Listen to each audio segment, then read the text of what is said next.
students, faculty, friends, and colleagues. I hope everyone is doing well tonight. And I thank you all for coming out to the event. This lecture is put on by the Muslim Student Union and is part of our, actually, no longer 1 week, but actually 3-week-long series of events titled Israel, the Politics of Genocide. And it's dedicated to raising awareness about Palestine.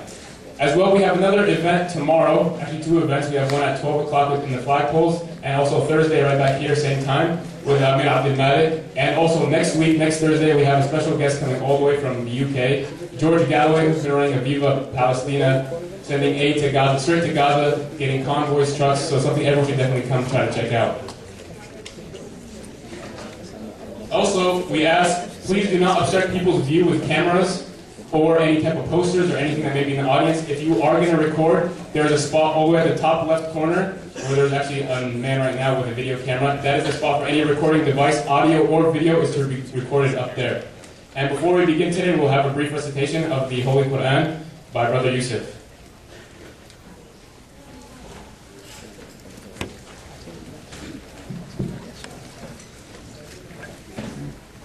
أعوذ بالله من الشيطان الرجيم بسم الله الرحمن الرحيم يا أيها الذين آمنوا كونوا قوامين بالقسط شهداء لله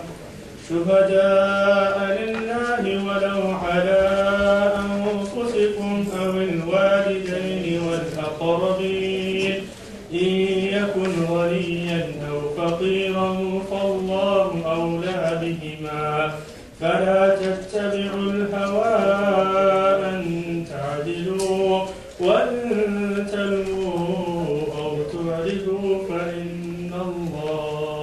فإن الله كان بما تعملون خبيرا صدق الله العظيم.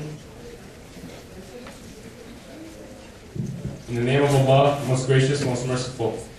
O you who believe, stand out firmly for justice, as witnesses to Allah, even though it be against yourselves, or your parents, or your kin, be he rich or poor. Allah is better protector to both than you are.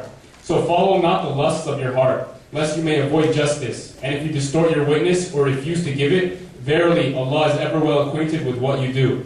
Verily Allah speaks the truth. Cynthia Mckinley is a former U.S. representative and was a 2008 Green Party presidential candidate for the United States presidential seat in office. In 2004, McKinney was awarded the 5th Annual Backbone Award for her willingness to openly criticize and question the Bush administration and call for an investigation into the 9/11 attacks. On December 30th, 2008, McKinney was on a humanitarian mission by the Free Gaza movement aboard the Dignity ship. When the ship was rammed by Israeli Navy,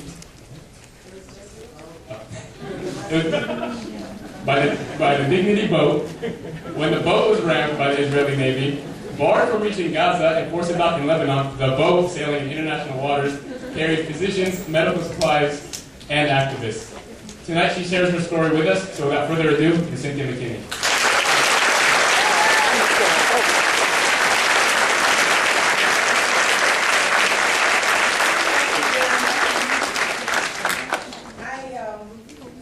Begin by thanking the co-sponsors of this event, and I want to call them out by name.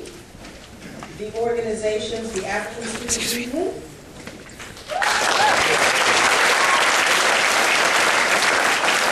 Asian Pacific Student Association,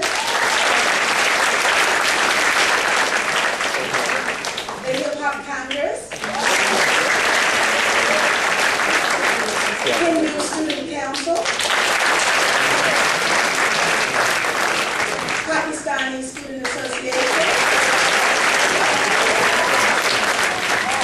Radical Student Union,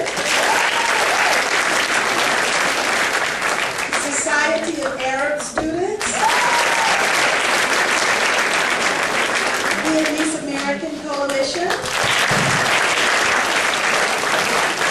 Young Americans for Liberty, and the Workers' Student Alliance. Just to add, actually we have one more co-sponsor that added on right after the flyer was printed, so I want to give a shout out to the Indian Subcontinental Club.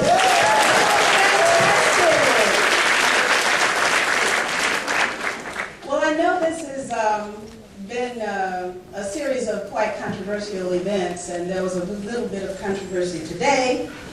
And so I am particularly appreciative of those student associations that joined in co-sponsoring this event.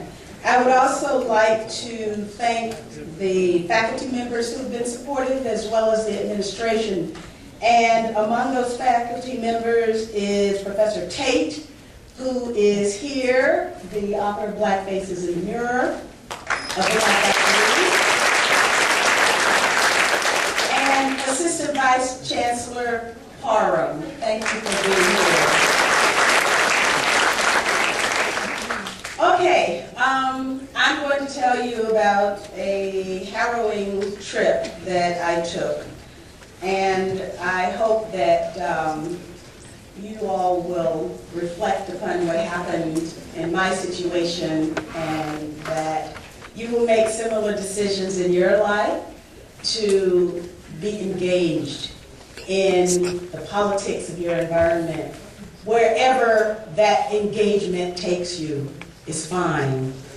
Not too long ago, I received an invitation to participate in the Malaysia Peace Organization's effort to criminalize war and establish a tribunal to try the heads of state who violated the peace and led their countries into war and occupation.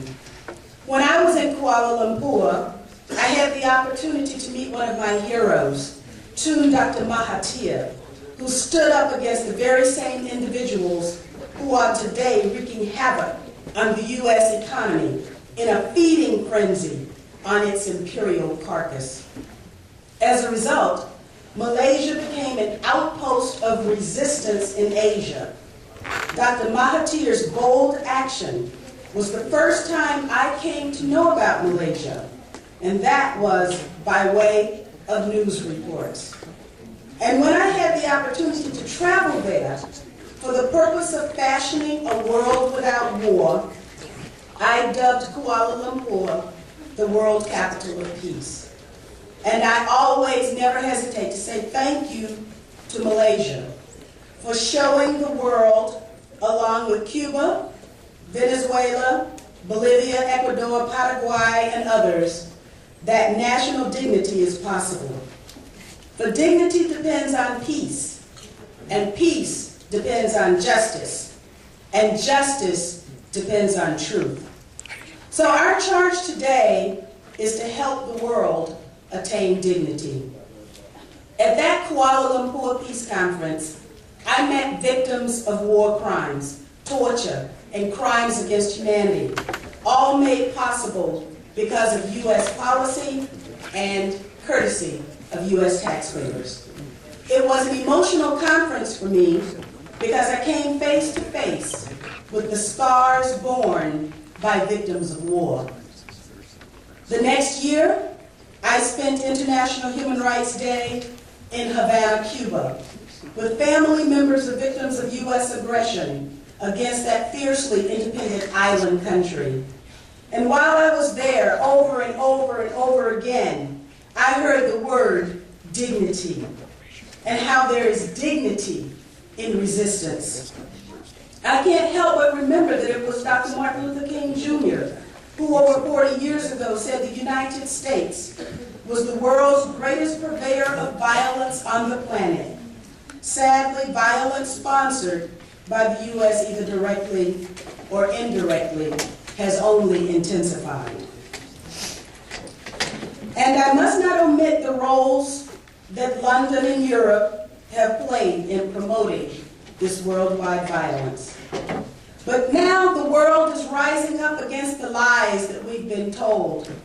People are reclaiming their dignity against the greed, corruption, and theft that have been committed in our name with our tax dollars. In the streets, you will hear the word dignity. That's what the U.S. Civil Rights Movement was all about. And its spirit of resistance to injustice shaped my childhood experiences. I saw what is